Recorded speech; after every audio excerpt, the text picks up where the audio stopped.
आपका ET now स्वदेश पर। आप देख रहे हैं कमोडिटी से जुड़ा शो कमोडिटी निवेश और मैं हूं आपके साथ जज पाठी। और अगले आधे घंटे में हम फोकस करेंगे कि कहां पर एक्शन देखने को मिल रहा है, किस स्पेस में, मेटल्स में क्या रणनीति होनी चाहिए। इसके अलावा एग्री कमोडिटीज में भी इस वक्त किस तरह की चाल है, ये हम समझेंगे। और साथ ही साथ अगर आपके कुछ सवाल है तो वो भी आप हमसे पूछ सकते हैं। फोन लाइन के जरिए आप अपने सवाल हमसे पूछ सकते हैं।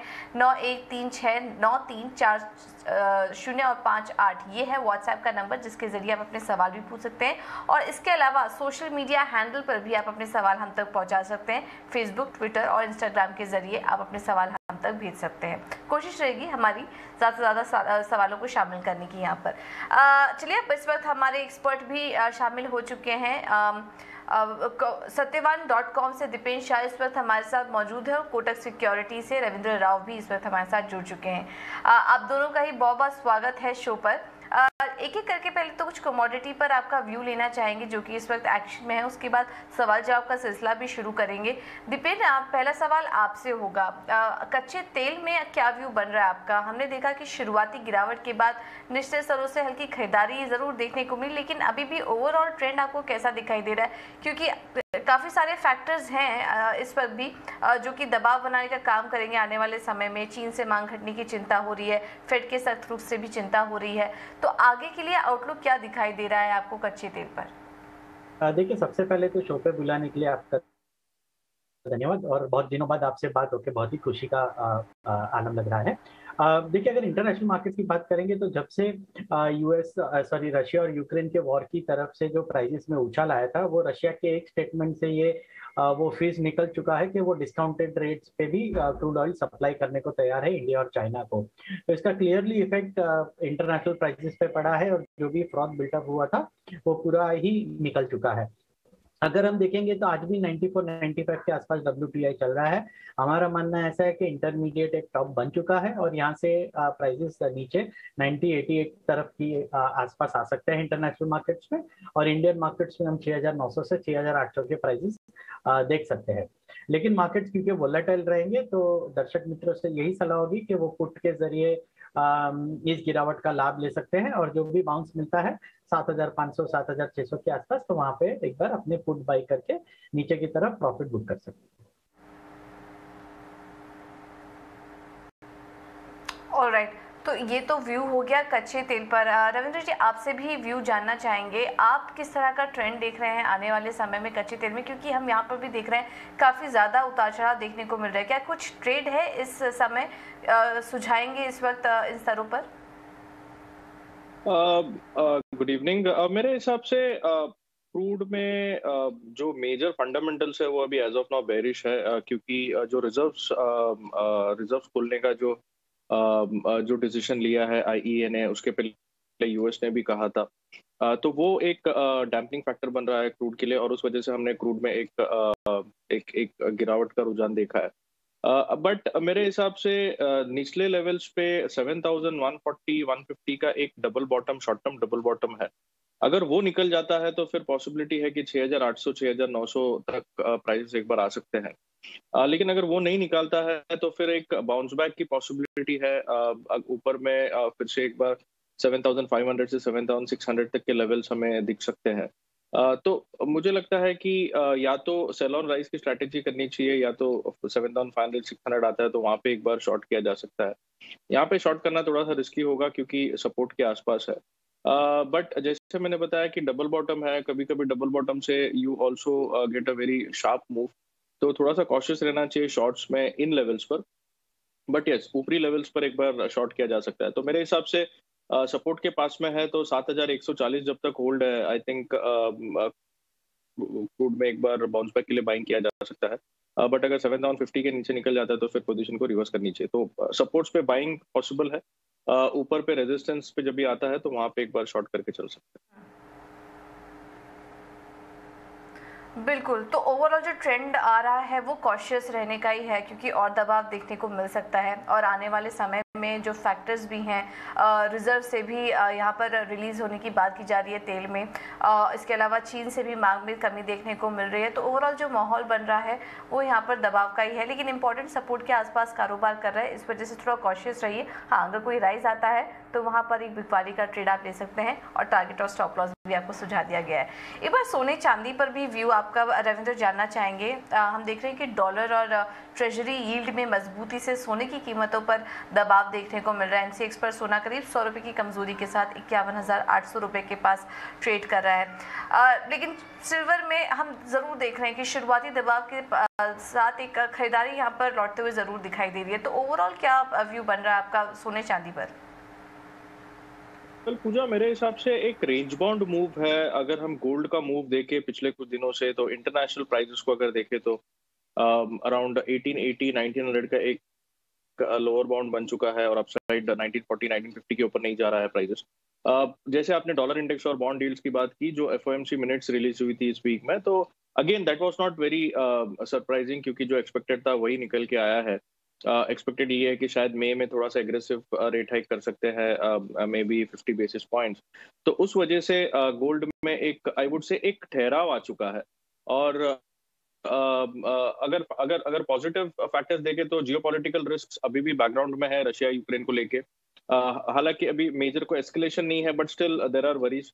और inflation I think is the major concern, क्योंकि अगर फेड 6 रेट हाइक भी करता है ये साल में, तो भी जो रियल इंटरेस्ट रेट है वो अभी भी आई think it will be in the negative. तो मेरे हिसाब से जो ओवरऑल सिनेरियो है गोल्ड के लिए वो अभी भी पॉजिटिव बना हुआ है। और अगर प्राइस एक्शन की बात करें तो मेरे हिसाब से जब तक कि 1900 1880 होल्ड है, तब तक के लिए नीचे में इसमें फिर से एक बार सपोर्ट पे बाइंग आ सकता है। एमसीएक्स की बात करें तो 52,200 का एक रेजिस्टेंस है, उसके ऊपर निकल गया तो फिर आई थिंक फिर से एक बार बुलिश मोमेंटम शुरू हो जाएगा गोल्ड में। इसलिए हमने आज के ट्रेड में अराउंड 51,600 के आसपास बाइंग सजेस्ट किया है, और स्टॉप लॉस हम 51,350 का मेंटेन कर सकते हैं। टारगेट 52,250 का लग रहा है हमें। उसके ऊपर अगर सस्टेन करता है तो it might move further higher. और अगर सिल्वर की बात करें तो silver is exactly mimicking gold, gold के साथ ही चल रहा है, क्योंकि बेस मेटल्स में भी एक पॉज आ चुका है, कोई मेजर मूव नहीं है। तो उस वजह से सिल्वर में भी हम एक रेंज बाउंड मूव देख रहे हैं। लेकिन अगर प्राइस एक्शन की बात करें तो 65,500 से 65,000 का एक बहुत स्ट्रॉन्ग सपोर्ट है। जब भी ये 66,000 के नीचे आता है तो वहां से फिर से एक बार बाइंग आ रही है, तो मेरे हिसाब से वो अच्छा लेवल है बाइंग के लिए। ऊपर में फिर से हम 67,500 से 68,000 तक के लेवल्स बहुत ही जल्द देख सकते हैं। तो आई थिंक जब तक कि 65,500 से 65,000 होल्ड है, I think by in dips की स्ट्रैटेजी होनी चाहिए। और इवन गोल्ड में जब तक 51,350 या फिर 51,100 होल्ड है, तब तक के लिए नीचे लेवल्स पे बाइंग फिर से इसमें लौटनी चाहिए। ओके, तो खरीदारी करके ही चलिए। गोल्ड पर ये रणनीति आपको सुझा दी गई है। 52,250 के टारगेट्स दिए गए हैं, स्टॉप लॉस होगा 51,350 का। तो ये रणनीति आपको सोने चांदी में भी दे दी गई है। एक बार हम आपको सोने का हाजिर भाव क्या है वो भी हम आपको बता देते हैं। 24 कैरेट जो है वो इस पर 4,627 प्रति ग्राम के आसपास कारोबार कर रहा है। 22 कैरेट का जो है उसका भाव 4,238 के पास है। 18 कैरेट 3,512 और 14 कैरेट 2,729 ये इस वक्त हाजिर भाव है। करंट प्राइस चल रही है वो अभी हमने आपको बताया।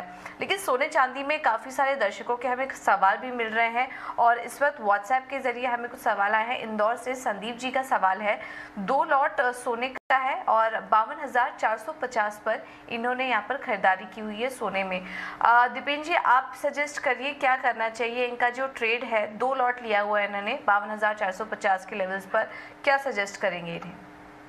देखिए रविंद्र जी से मैं इत्तेफाक रखता हूं कि गोल्ड के जो ट्रेंड है वो पॉजिटिव है, लेकिन कोई भी ट्रेडर के लिए वोलेटिलिटी बहुत ही जरूरी होती है ट्रेडिंग के लिए। बिकॉज अगर प्राइसेस समझिए कि पिछले 1.5-2 महीने से इन लेवल्स या इन रेंजेस में ही चल रहे हैं तो आप मुनाफा नहीं कर सकते। बिकॉज अगर प्राइसेस मूव ही ना करें तो आप कमाएंगे कहाँ से। तो हमारा मानना ऐसा होगा कि चैनल के रेंज के नीचे जो 50,000 या 50,400 के आसपास का है उसके नीचे आप स्टॉप लॉस रख दीजिए और अपनी पोजीशंस को होल्ड कीजिए।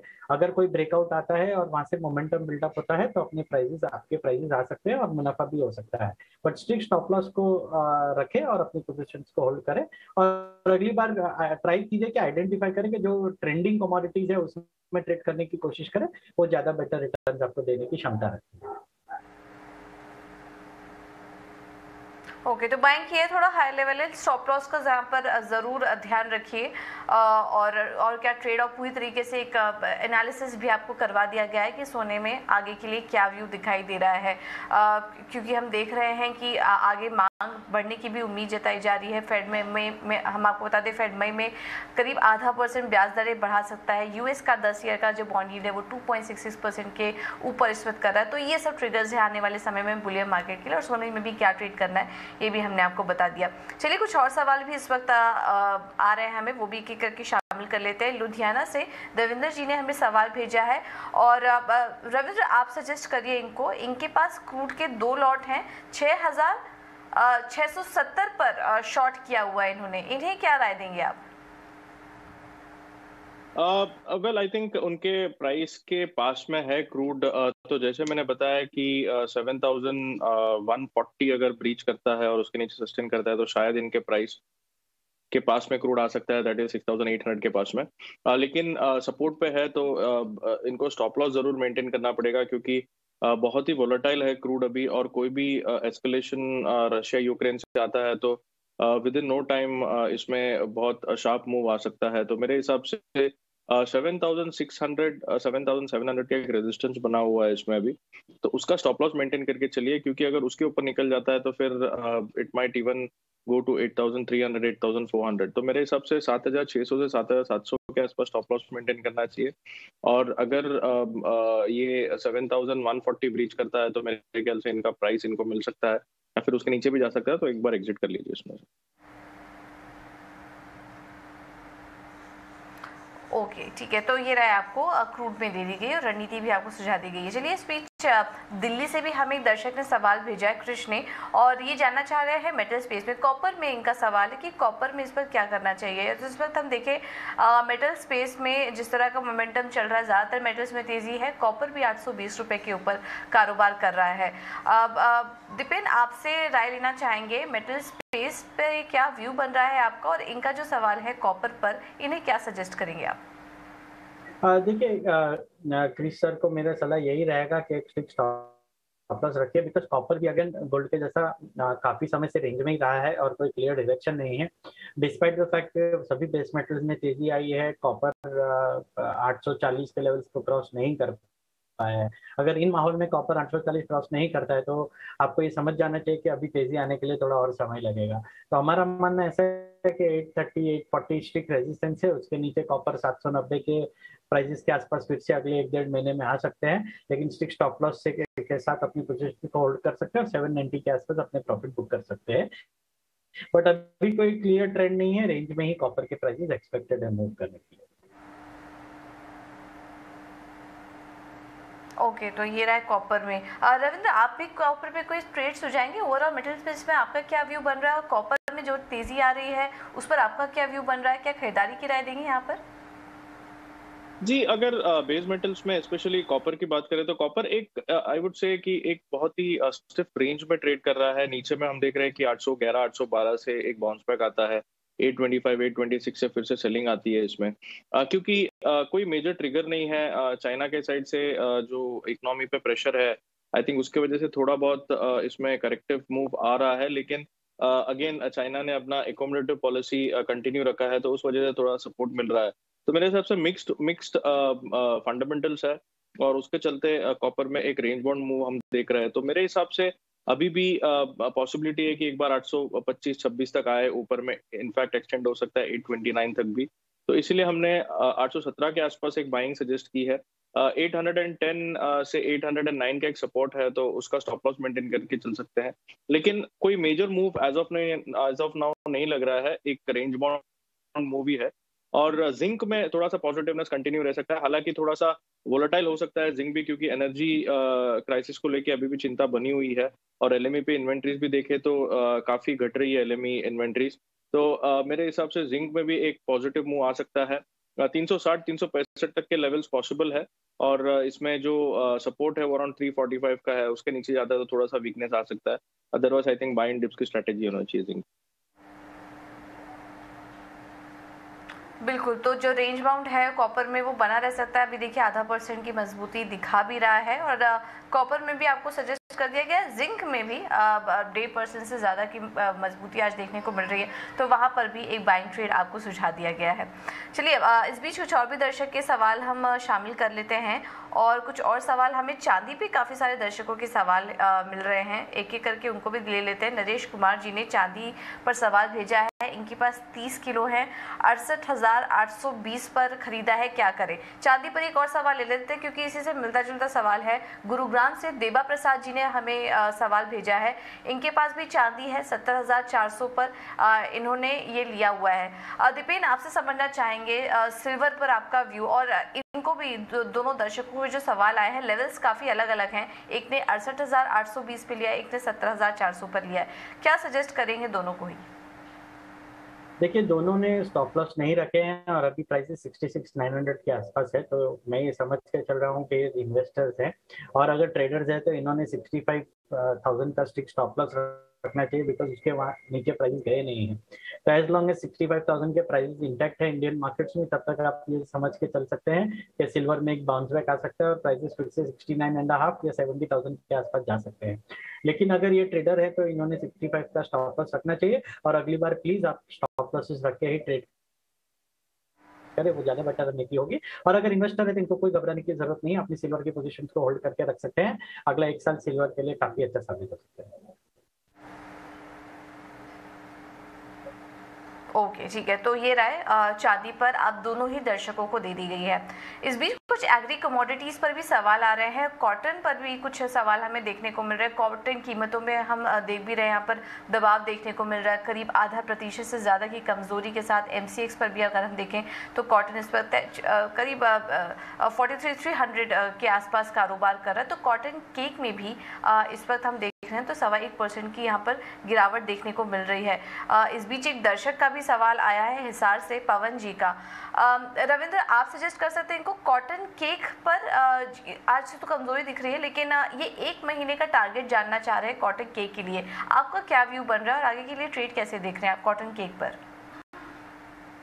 Well I think cotton oilseed cake अगर देखें तो एक ब्रॉड रेंज में है। अगर हम इस साल के स्टार्ट से देखें तो it is trading in a very sideways zone. जो अपर बाउंड है वो अराउंड 3,350 के आसपास है, और लोअर बाउंड अराउंड 3,000 के आसपास है। तो आई थिंक ये रेंज जब ब्रीच नहीं करता तब तक इसमें एक डायरेक्शन नहीं आएगा। तो बेसिकली जब भी मार्केट एक रैली के बाद साइडवेज जाता है तो it might be a distribution और एन एक्यूमुलेशन। तो नॉर्मली डिस्ट्रीब्यूशन होता है, तो डिस्ट्रीब्यूशन में नीचे आने के चांसेस थोड़े से ज्यादा होते हैं, बट हमें ब्रेकआउट या ब्रेकडाउन का वेट करना पड़ेगा। तो अगर शॉर्ट टर्म व्यू अगर देखें तो मेरे हिसाब से इसका जो ब्रेकडाउन है वो अराउंड 3,000 का है, जो कि काफी करीब है, 3,070 चल रहा है अभी।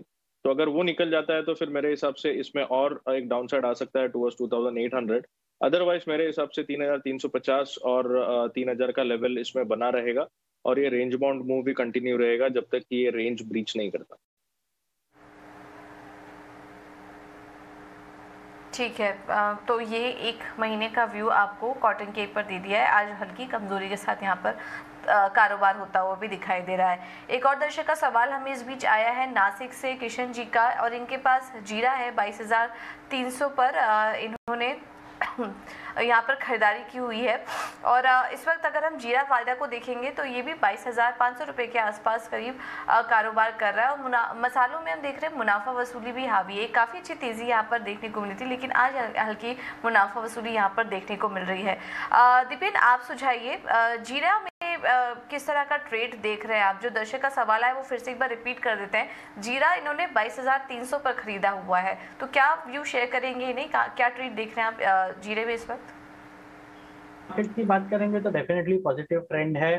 फिजिकल मार्केट्स के ट्रेडर्स की एक्सपेक्टेशन है कि जीरा लगभग 25,000 के आसपास भी पहुंच सकता है, और जीरा अभी इंडियन मार्केट्स में ऑल टाइम हाई के आसपास चल रहे हैं, लेकिन इस लेवल्स पे नया बाइंग करना काफी रिस्की हो सकता है, बिकॉज काफी ज्यादा फ्रॉड बिल्टअप हो चुका है और प्राइसेस में काफी ज्यादा वोलेटिलिटी आ चुकी है। जनरली जब ऐसा होता है तभी एक इंडिकेशन होता है कि आप टॉप के काफी करीब है और वहां से प्राइस नीचे जाने की आशंका रहेगी। तो हमारा मानना यही होगा कि आपने अपने दर्शक ने जो भी प्राइस पे एंट्री किया है वहां से उनको 200 पॉइंट का मुनाफा हो रहा है, तो अपने कॉस्ट पे स्टॉप लॉस रख दे और अपने प्रॉफिट को ट्रेल होने दे, ताकि अगर मंडे ट्यूसडे जो भी बाउंस आता है वहां पे प्रॉफिट बुकिंग कर ले और उनको लॉस तो ना हो कम से कम, तो अपने कॉस्ट पे वो स्टॉप लॉस रख के अपनी पोजिशन को होल्ड कर सकते।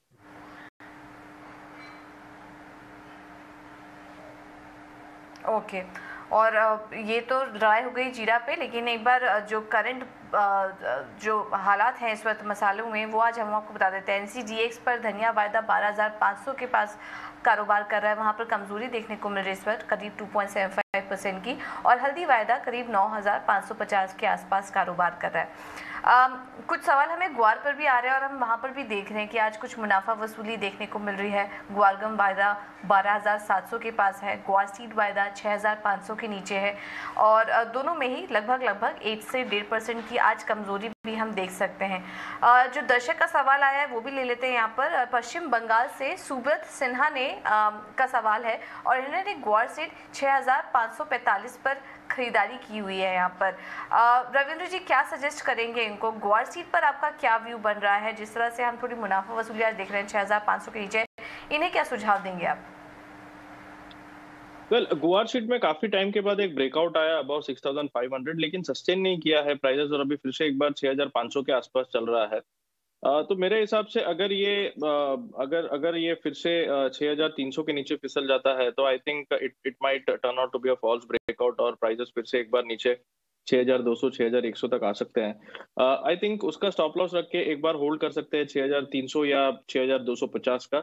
हो सकता है सपोर्ट से फिर से एक बार इसमें बाउंस बैक आए और फिर से 6,600 700 के ऊपर चला जाए। तो आई थिंक 6,300 250 का स्टॉप लॉस मेंटेन कीजिए, अगर उसके नीचे जाता है तो फिर पोजीशन एग्जिट कर लीजिए। ओके ठीक है, तो ये राय यहाँ पर आपको दे दी गई है। इस वक्त बेस मेटल्स में कुछ और भी जो इस वक्त आज जो तेज़ी आ रही है उस पर भी थोड़ा डिस्कशन कर लेते हैं। MCX पर कॉपर देखिए 820 के ऊपर है, जिंक में भी हमने आपको राय दिलवाई। एक बार एल्युमिनियम पे भी डिस्कस कर रहे थे क्योंकि यहाँ पर भी आज करीब 1% की मजबूती देखने को मिल रही है 280 के ऊपर। MCX पर एल्युमिनियम भी कारोबार करता हुआ दिखाई दे रहा है। वही लेड में भी अच्छी तेज़ी है, यहाँ पर भी करीब 0.5% की मजबूती बनी हुई है। तो ज़्यादातर बेस मेटल्स में हम देख रहे हैं कि आज अच्छे तेज़ी के साथ कारोबार होता हुआ दिखाई दे रहा है, अच्छी मजबूती यहाँ पर वापस से लौटी है।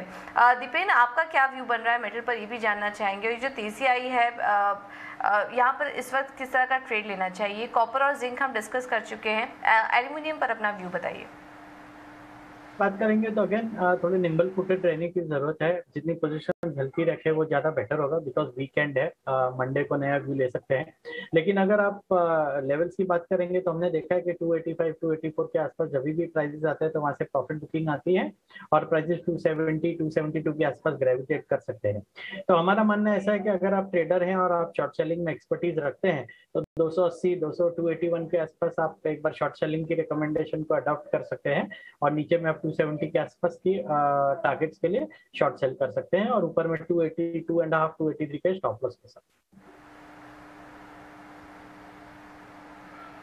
ऑलराइट ठीक है, तो ये राय लेड पर एल्युमिनियम पे भी आपको दे दी गई है। बिकवाली करने की राय 274 के लेवल्स यहाँ पर देखने को मिल सकते हैं एल्युमिनियम में। चलिए फिलहाल इतने ही सवालों को हम शामिल कर पाएंगे। दीपेन जी बहुत बहुत शुक्रिया आपका, रविंद्र जी आपका भी बहुत बहुत शुक्रिया समय देने के लिए, तमाम सवालों पर अपनी रणनीति सुझाने के लिए। तो कमोडिटी निवेश में फिलहाल मेरे साथ इतना ही। एक छोटा सा ब्रेक लेंगे, लेकिन ब्रेक के बाद खबरों का सिलसिला आगे भी जारी रहेगा। नमस्कार।